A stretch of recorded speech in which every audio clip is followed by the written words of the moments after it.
Welcome to Small Talk with Jill, connecting small businesses around the world and sharing their stories one virtual interview at a time.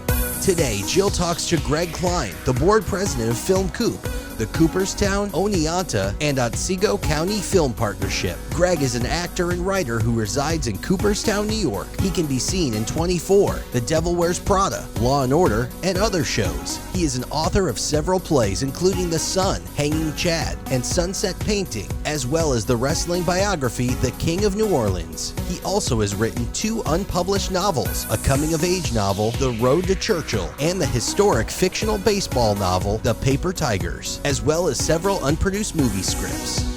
And now, here's your host, Jill Morgan Meek. Welcome to Small Talk with Jill. Greg. I'm excited and thrilled to have you here today. Thank you, Jill. I'm pleased to be here. I can't even imagine your emotions right now. You have been on a roller coaster, I would think, with a project such as the Film Coop. And I wanted to see if we could kind of back up history here and tell us a little bit about this journey to get to where you are now. So I grew up wanting to be, of all things, a professional wrestler. This is way back in the day. Maybe I went back too far. And I was a journalism major at Auburn University in Alabama. When I graduated, I worked at several newspapers in Alabama by day, and then by night, I was working like as an independent professional wrestler, sort of getting my head knocked in, taking some knocks. And when I was in my mid-20s, I moved to New York, just outside of New York City, Westchester County, in part to help take care of my grandmother. And it was just a different world in terms of professional wrestling, as you can imagine, wasn't as big in New York as it was in Alabama. And I had a different life in terms of having an aging grandmother to take care of. So I didn't want to go on long trips and things like that. And I stumbled into acting one day. And I thought, this is kind of similar. Wait a minute, I got to ask, how do you just stumble into acting? Well, actually, I was working at a museum in Westchester County called Sunnyside. For a company called Historic Hudson Valley. It's Washington Irving's home on the Hudson River. Beautiful place, just an unbelievably gorgeous place. And we had 4th of July activities. And on the day of the event, my boss's husband got a concussion. And they were going to do a couple of skits where he played a reluctant, sort of clueless groom, and she was this sort of clueless, his love interest, and he was trying to propose to her, and she was oblivious. And at the very last minute, I got thrust into that role, and literally, like with the script in my lap, they had me and this woman I was working with play these roles because my boss and her husband weren't there that day. And afterwards, I was like, wow, that's really neat. And so at the time I was living in Dobbs Ferry, about 20 miles outside of New York City. And I thought, well, this is interesting. And here I am in New York. Maybe I should, pursue acting. And somebody got me a copy of Backstage. And I found an acting coach that I ended up studying with for almost 10 years and just sort of went from there. I took Second City classes. I got my SAG and AFTRA cards, worked on a bunch of Law & Orders and One Life to Live and just all sorts of things. The Chappelle Show, which a lot of my fraternity brothers were in love with at the time. And one of my favorites, 24. Yeah, that was one of my favorites too. And really probably the pinnacle, I guess, of my acting career so far, we'll say. And then I started writing, when I was in journalism, I had a hard time. When I was in journalism the first time, I had a hard time with my creative writing because I would come home at the end of the day and just not want to sit down at the computer. And when I got into acting, it really opened me back up in terms of creative writing. So I started writing plays and screenplays. I started writing a novel. And I produced a couple of plays in New York City in 2004. Actually met my wife at a theater festival called New York City. That's wonderful. Yeah. And so, we, soon after that, we had a baby and got married. And we were talking about what we wanted to do and where we wanted to be. And I said, well, I'd like to try LA. And maybe this is the time to do it before our son is school age. So we moved to LA. Actually, as it turned out, the timing was horrible because we got there, the writers went on strike. Then I learned a term called runaway production, which actually is very important to the film office and where we are today. So what does that term mean? Well, essentially, when films started making, or TV shows and films started being produced based on tax credits. People started to leave Los Angeles and leave Southern California and go to other places. And it was really pioneered by the X-Files going to Vancouver and shooting in British Columbia. And so that was the term for it. The productions are running away from Los Angeles. Okay. And so I didn't know at the time. I actually took some classes about how to produce a film using the tax credits, but I didn't realize that my timing was so bad going to LA. And then to make it all worse, the economy fell off a cliff in 2008. And not only was it hard to get industry jobs, it was hard to get, maintenance jobs outside of the industry. So we moved to New Orleans for a couple of years. That's when I learned where the film production was going and why. And I got trained as a production accountant in a sort of retraining program that they had there to prepare people in the Louisiana area for the film business, which is, again, something that sort of sparked my interest in doing this here. And, I had an agent. I was going out on calls, but we were still in the back of our minds this sort of looming problem of where to raise our son and where we wanted him to go to school. And LA wasn't the place. I don't think New Orleans was the place. And my family is from upstate. My mom was living up here. So we decided to give Cooperstown a try. And here we are. Now our son's in 10th grade and we're still here and, still making inroads into the business, I guess you'd say. What a fascinating and wonderful journey of, again, I'm sure roller coasters, the ups and downs, as you said. So the announcement that you're making, how did that feel when you got your first approval and you knew that this dream and passion of this film office, it's going to happen? How did that feel? I don't think it's set in quite yet, to be honest. I mean, it's been like a 3-year journey of, going from just an offhanded remark that this is something we need to then trying to lobby to get other people to set up a film office, to discovering that there were other people that had tried and sort of backed off, and then really sort of being, maybe I should be the one to do this. And it's really been the last year that I've actually put together a board of directors and started to research, what a 501c6 is. And like I joke, sometimes I go to bed reading Robert's Rule Orders. And, so it really, I know it's happening. I know we've sort of hit that tipping point and we're gaining momentum, but there's still that part of me that is back a couple of years ago that's thinking, well, I wonder if this is going to happen. Meanwhile, everybody else is congratulating me and telling me they're so thankful and what a great job. And I'm like, okay. When I was in acting class, we used to have an acting exercise where people would have to compliment you. And your role was to take the compliments and not refuse them, not backtrack, not justify them or, say, well, yeah, but, So I'm drawing on that today to sort of take everybody's compliments in and not talk about how much funding we need or, what else we need or anything like that. Just say, yeah, we're up and running. I would feel to see a movie filmed here locally and, especially during this turning point and in the turmoil of the COVID pandemic. It was an eye-opening experience in a way because it happened right before the SUNY Oneonta outbreak. So, they were very safe and careful. They all got tested. They were kind of kept to their own little group of actors and filmmakers. I think that the state's guidelines for making films during the pandemic are very thorough and very smart. And, I know Corey and Dylan and the group that was making that film were pretty careful with what they did. And as I said, they all got tested. They quarantined, people before they started the film. And it's really, as you said, it's probably like a new model for how we're going, at least in the short term or in the middle term, operate the entertainment business. And it's actually, in a weird way, it's one of the advantages that we have here in Otsego County. If you were trying to quarantine 20 people in New York City for 2 weeks, it's cost prohibitive. But you could probably come up to Oneonta or come up to Cooperstown and, quarantine for a couple of weeks at reasonable rates. And so that's one of the things that we're offering, producers. as a way to get around sort of the challenges of making films and making TV during this era.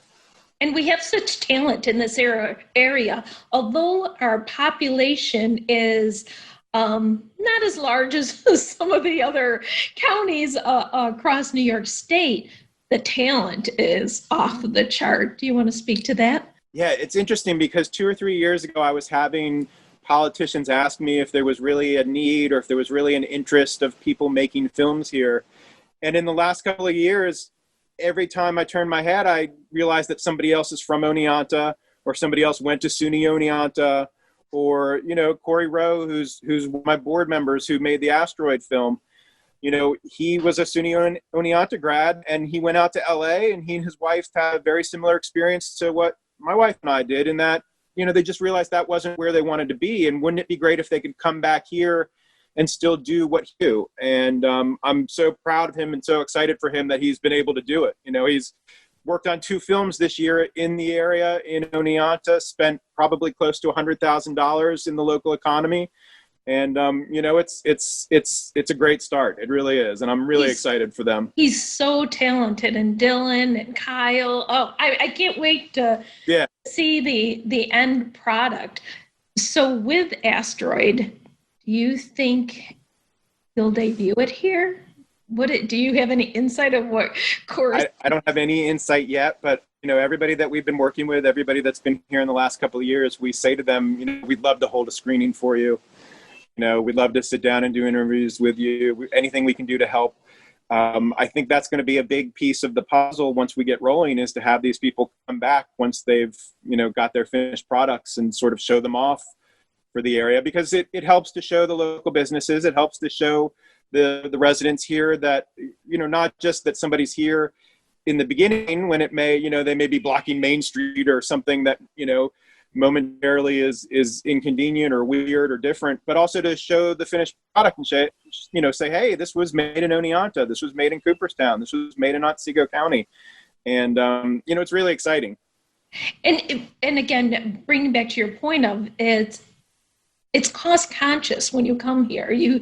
There really is a turnaround of the value of $1 when you went into an area like this. And then the scenery, you can be up in the mountains, or you can be down in the valley, you can be on a farm, you can be in a ski, not far away from here, you can be skiing, the Susquehanna River. So there's so many different opportunities for backdrops that would fit into a film. Or anything else that you want to reach out and tell people. And, this whole piece is, we want to get the word out. We want to help bring more business to you and your vision. So let's get the word out of what are the benefits that we can offer.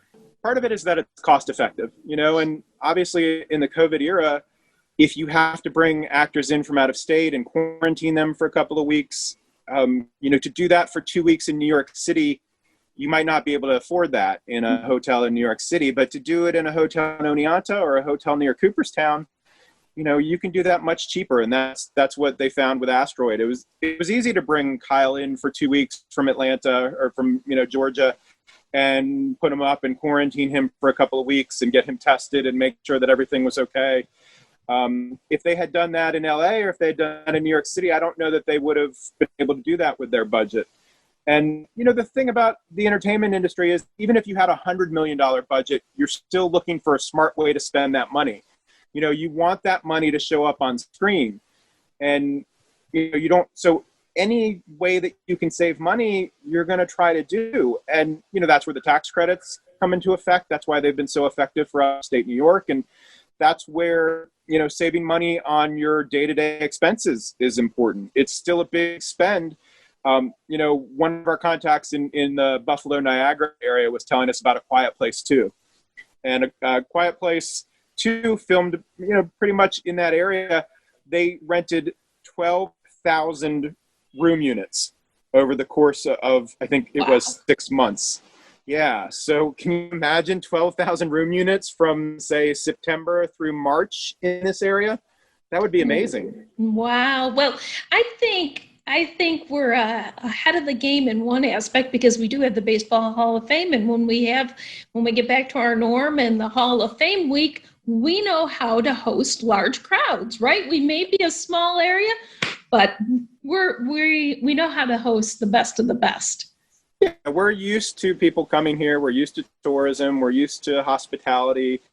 We've got, and that's part of it. We have a lot of the things in place to make the business run here. We've got caterers, we've got the stores, we've got we've got the room stock. I mean, really, Otsego County compared to our neighbor counties has all of the room stock, more or less. I mean, even if somebody filmed in, Shenango County or Delaware County, they probably look into having their base camp in Oneonta. So, that's one of the benefits that we have in the region. And, as you said, it's just a gorgeous area. It's, people talk about production values, and you want your production values to show up on the screen.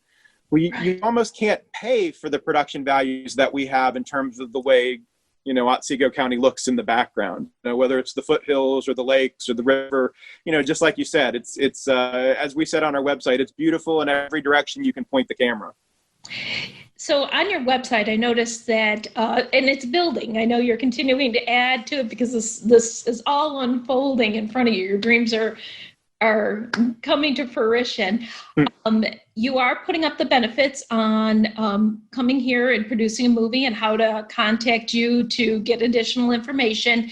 Will you be luring actors, as you find movies are coming to this area? Yeah, I think so. I think at some point we'll have some sort of outreach. And a big part of what a film office does really is, it's sort of one part answering the phone and fielding emails and another part going out to people and sort of making that connection so that people know that we're here. And, a big part of our outreach right now is obviously New York City actors, New York City filmmakers. And, in my other job covering municipal governments, I mean, that's sort of what the city of Oneonta, that was their plan, obviously before the college outbreak, but that's still their plan in the long term, is to convince people that, maybe you can telecommute. Maybe you can come up here and live in this beautiful area and have a house, but you don't need to work in New York City. Maybe you don't need to live 20 miles outside of New York City, but have an hour and a half commute. Maybe it would be better if you just, had this beautiful backdrop as your home and your life, and you had strong internet. And, in the places where we have strong internet, that's a big lure. And it is. And we do have a lot of New York City residents who have second homes here and have found the charm. So if there's one point that we haven't made that we want to tell the people watching this interview, what or one thing that you want to ask people to do for you, how can they help you? How can we help you? This is your opportunity. We're there to help you. Sure. Well, first of all, follow us on Facebook at Film Coop. Check out our website, film-coop.com. Also, we're not fully funded yet. We were started with a very generous grant from the C.J. Helig Foundation in Cooperstown. All of our board members are giving their money, giving their time. But at some point soon, we will be rolling out, some sort of Indiegogo or Kickstarter campaign. We don't have any paid employees yet. I mean, I'm basically doing the job of a film commissioner as the board president. Mm-hmm. But we hope as we get further into this that we will be able to have a paid film commissioner, whether that's me or somebody else. The film commissioner is basically the agent for the region. So rather than have a, volunteer person doing this part-time while he's working 40 hours at another job, we'd like to have somebody doing this, full-time, or whether that's part-time hours or, whatever the case may be, but somebody employed at doing this. So at some point we will be, sort of shaking the can and asking people to kick in a dollar, quarter, or whatever they can afford. So I hope they'll look for that, and we'll talk more about it and the importance of it as time goes on. But also, I mean, if somebody's interested in giving now, they certainly can reach out to me, Greg at film-coop.com. If somebody wants to get involved, we're still looking for board members. We're still looking for committee members. we've got a lot of plans. We're planning a destination weekend event that I hope we'll be able to announce sometime at the beginning of next year. Knock on wood, COVID willing, that we'll be able to hold here next fall. We're also doing a lot of long-term planning. I mean, it's not, a film office is just the first step. We were really the only area of the state that didn't have a film office like this, that wasn't taking advantage of the boom in the entertainment business upstate. So the first thing was to open the doors and hang up the shingle and make sure everybody knows we're here. But the next thing is to work on long-term industry building, whether that's building a film studio, whether that's helping people set up film-related businesses in the area, whether that's getting a workforce training program in effect. There's a lot of directions we can go with this. And, taking the first step is great. But really we want to make sure that we do more than the first step, that we actually have a film industry here, and not just an office to bring the film industry. Any business starts as a small business, and that's exactly what you're saying, and it's building to a big business. And it takes many hands, it takes passion, it takes energy, and the fact that you're doing this for our community, my hat's off to you. I'm happy to help in any way I can, and I look forward to our next interview. Thank you, Jill. I do too. I can't wait to look back 3 months from now, 6 months from now, a year from now, and see how much larger this idea has grown. Thank you for watching this edition of Small Talk with Jill and my guest, Greg Klein, Board President of Film Coop. Until next time, bye. Stay connected. Subscribe and ring the bell now so you don't miss another episode of Small Talk with Jill, connecting people to people and business to business. Want to tell your story about your business? Find out more at BigThinkersLLC.com.